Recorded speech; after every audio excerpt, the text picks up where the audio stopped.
TV के ऊपर अगर एक न्यूज रीडर आधे घंटे के लिए न्यूज दे रही है और 20 मिनट वो टीवी के ऊपर है, अच्छा, अगर कोई आदमी वो औरत को देखता है मेकअप के साथ, उसके दिमाग में कुछ नहीं होता है तो डॉक्टर के पास जाना चाहिए, कुछ प्रॉब्लम है आदमी में। यार आप जब फीमेल एंकर्स को न्यूज प्रेजेंट करते हुए देखते हैं सोबान, तो क्या कहते हैं? यही कहता हूँ कि क्या बात है, जनरल नॉलेज आपकी बढ़ गई। पता है जाकिर नायक जब फीमेल न्यूज एंकर्स को न्यूज रीड करते हुए देखते हैं तो क्या कहते हैं? क्या कहते हैं कि अभी मजा आएगा ना भिड़ो। ओ बट यही नहीं, अभी और सुनिए। एग्जैक्टली इतना ही नहीं है, अभी और सुनिए। आप लड़की को 20 मिनट तक देखिए, आपके दिल में हलचल नहीं होती है, मतलब आप मेडिकली बीमार है मेरे हिसाब से। वो अलग बात है, इतनी हलचल होती है, आपको आदत हो गई तो हलचल कम होती है, उसका मतलब नहीं क्या है, हलचल होना ही चाहिए। नहीं है तो आपको साइकेट्रिस्ट के पास जाना चाहिए, कुछ तो बीमारी आपके पास। सोबान पता है किसी महिला को देखने के बाद जाकिर नायक का रिएक्शन क्या होता है? क्या होता है? ये होता है, चलती फिरती कोकेन है कोकेन। लेकिन पता है सोबान, इनके ऐसे ही सस्ते नशों का इलाज बताया है पाकिस्तानी मूल की एक कनेडियन महिला है, महलीज नाम है उनका। तो ये क्या कह रही हैं महलीज साहिबा? लीजिए आपको सुनाते हैं कि महलीज कह क्या रही है। प्रॉब्लम भी आपकी और सोल्यूशन हम बताते हैं आपको। देखिए जब आप औरत को देख रहे होते हैं ना टीवी पे, तो एक काम करें, अगर आपकी हलचल हो रही है और ये प्रॉब्लम है ना आपके लिए, तो आप अपनी आंखें निकाल लें। Good job. तो ये कुछ हद तक गांधी जी का संदेश हो गया, मतलब बुरी नजर से मत देखो। यार सही बात है।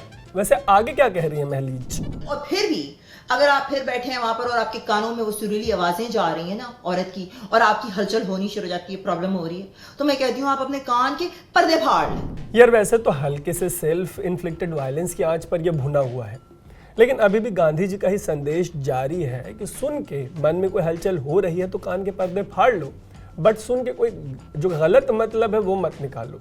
सही बात है, लेकिन आगे क्या कह रही हैं महलीज साहिबा वो भी सुनिए। और फिर भी अगर आपकी ये प्रॉब्लम जो है ना खत्म नहीं होती ना जाकिर नाइक जी, तो मैं कहती हूँ जड़ से ही निकाल के उखाड़ के फेंक दो कहीं, मगर अपनी प्रॉब्लम है ना खुद सॉल्व करो। तो वैसे क्या उखाड़ कर फेंकने की बात कर रही हैं ये?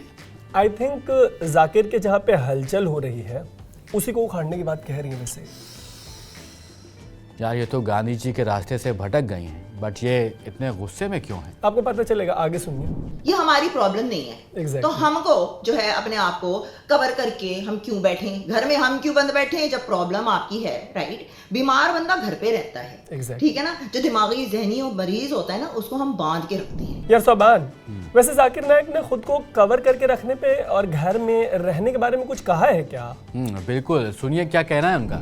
मिसाल के तौर पे ओके, हाँ। अगर दो जुड़वा बहन जो बहुत खूबसूरत है, यकसा खूबसूरत है, अगर हैदराबाद के सड़क पे चल रही है, दोनों बहन हैदराबाद के सड़क पे चल रही है, दोनों खूबसूरत है, यकसा खूबसूरत है, जुड़वा बहन है। एक बहन पहनी हुई है इस्लामिक लिबास, इस्लामी लिबास, सारा जिस्म ढका हुआ है, सिर्फ चेहरा और हाथ कलाई तक खुले हैं। दूसरी बहन मगरबी लिबास पहनी हुई है, मिनी स्कर्ट्स और शॉर्ट्स, और दोनों बहन चल रहे हैं हैदराबाद की सड़क पर। कोने पे एक लफंगा खड़ा है, लड़की को छेड़। मैं पूछना चाहता हूं वो किसको छेड़ेगा? वो बहन जो इस्लामी लिबास में है या वो बहन जो मगरबी लिबास में है, मिनी स्कर्ट्स और शॉर्ट्स? किसको छेड़ेगा? किसको छेड़ेगा? वो बहन जो मगरबी लिबास पहनी हुई है, मिनी स्कर्ट्स और शॉर्ट्स। वाह भैया वाह, भैया वाह। ओ, तो महलीज पर ये सब सुनने के बाद फूलन देवी सवार हो गई है। एग्जैक्टली मेरे भाई। तो यार महलीज जैसों का लेजिट आर्ग्यूमेंट है, क्योंकि रेप को लेकर जब जब लड़कियों के कपड़ों पर सवाल उठाए जाते हैं तब उस सवाल के जवाब में ये पूछा जाता है कि जब किसी 2-3 साल की बच्ची का रेप होता है तो उसने कौन से गलत कपड़े पहने हुए थे। जब किसी बकरी, गाय या कोमोडो ड्रैगन का रेप हो जाता है तो फिर किस तरह के कपड़ों को दोष दिया जाए।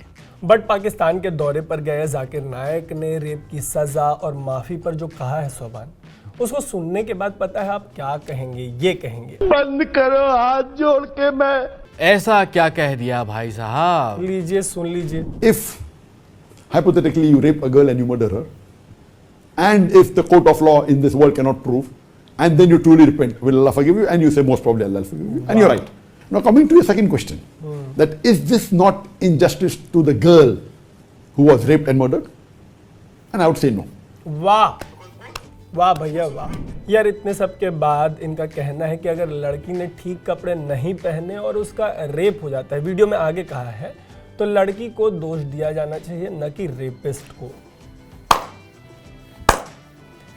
ऐसी बातों को ये धार्मिक ज्ञान के नाम पर जस्टिफाई कर रहे हैं। धर्म का चोला ओढ़े इतने खतरनाक लोगों को समाज में खुला छोड़ दिया गया है। इनके हिसाब से रेप के लिए लड़की और उसके कपड़े जिम्मेदार हैं, और इन्हीं के हिसाब से सुनिए कि किसी औरत को नेता क्यों नहीं बनना चाहिए। प्राइम मिनिस्टर की बात कर रहा हूँ जी। बांग्लादेश और पाकिस्तान की दोनों खातून थे, अभी नहीं है अल्हम्दुलिल्लाह। मैं उस खातून से मेरे कोई गिला शिकवा नहीं, लेकिन क्यों खातून बने? क्या मर्द मर गए उस दुनिया के, उस शहर के, सॉरी उस मुल्क के? क्योंकि आप देखेंगे, देखिए आप मीडिया पे क्या कर रहे हैं, शेक हैंड कर रहे। अल्लाह के रसूल फरमाते अगर आप नामेरम को छुएंगे, एक खीला सिर में डालना बेहतर है, सिर में खीला ठोकना बेहतर है बनिस्बत नामेरम को छूना। वाह भैया वाह वाह वाह भाई साहब, तो मतलब कोई महिला सिर्फ इस वजह से राजनीति में ना आए क्योंकि उन्हें किसी से हाथ मिलाना पड़ेगा। और ये सब सुनने के बाद मेरे दिल से निकला है कि इनकी ये बात तो टट्टी है, और ये टट्टी इन्होंने होलसेल में की है। सुनिए कि आगे क्या कह रहे हैं। वो शादी करने के लिए मर्द नहीं मिलेंगे तो क्या ऑप्शन है उनके लिए? क्या ऑप्शन? दो ऑप्शन है। ठीक है। चाहे पहला ऑप्शन है कि वो ऐसे मर्द से शादी करे जिसकी बीवी ऑलरेडी है, या वाह वो बाज़ावरी औरत बन जाए। वाह वाह भैया वाह। तो ये सुनने के बाद मेरे दिल से यही निकल रहा है कि ऐसे पागल ना बातचीत करते लोग सन आगे। और मैं जाकिर को उन्हीं के शब्दों में कहना चाहूंगा कि आप तो आपकी हालत देख के मुझे अफसोस हो रहा है। लेकिन जाकिर नायक के इन बेगुदा बयानों के बाद तो सुनकर यही लगता है कि कौन है ये लोग? हम बताते हैं कि कौन है। इनका पूरा नाम है जाकिर अब्दुल करीम नायक। 1965 में बॉम्बे में इनका जन्म हुआ था। वैसे तो भाई MBBS हैं, लेकिन फिर इनको ओरेटर बनने का कीड़ा काटा। इन्होंने IRF यानी इस्लामिक रिसर्च फाउंडेशन भी शुरू किया, इस्लामिक स्पीच देने लगे, फेमस हो गए, और इसी के साथ 2016 में लगे हाथ इनके ऊपर हेट स्पीच के आरोप भी लग गए। इनकी स्पीच पीस TV नाम के चैनल पर आया करती थी। और जब हेट स्पीच के जो आरोप थे इनके ऊपर लगे तो इंडिया, कनाडा, UK और बांग्लादेश में इसको बैन कर दिया गया, इनको बैन कर दिया गया, और इनके जो चैनल था उसको भी बैन कर दिया गया, और उनका जो ऑर्गेनाइजेशन था उसको इंडिया में बैन कर दिया गया। और 2016 वही साल था जब जाकिर नायक ने भारत छोड़ा और मलेशिया के गोद में कूदकर बैठ गए। और फिलहाल इनके जो सोशल मीडिया हैंडल्स हैं वो सारे भारत में बैन है पूरी तरह से। लेकिन क्या फ़ायदा, अपने मुंह से तो जो शौच कर रहे हैं वो तो फिर भी वायरल हो ही जा रहा है सोबान। हाँ, और इसी पर किसी बड़े कव्वाल ने कहा है, क्या कहा है यार? तेरी सूरत लेकिन भाई साहब गनीमत है कि ऐसे नमूने होते दुनिया में कम हैं। और हमारे ऑडियंस को तो पता ही है कि साबुन शो में इनको धोने का दम है। लेकिन भाई साहब ऐसे ख्याल वाले भी हैं दुनिया में, इसी बात का तो गम है। बहुत दर्द दे दिया, बस कीजिए। अब मिलेंगे अगले एपिसोड में। मेरा नाम है तरुण, मेरा नाम है सोबान और आप देख रहे थे द साबुन शो।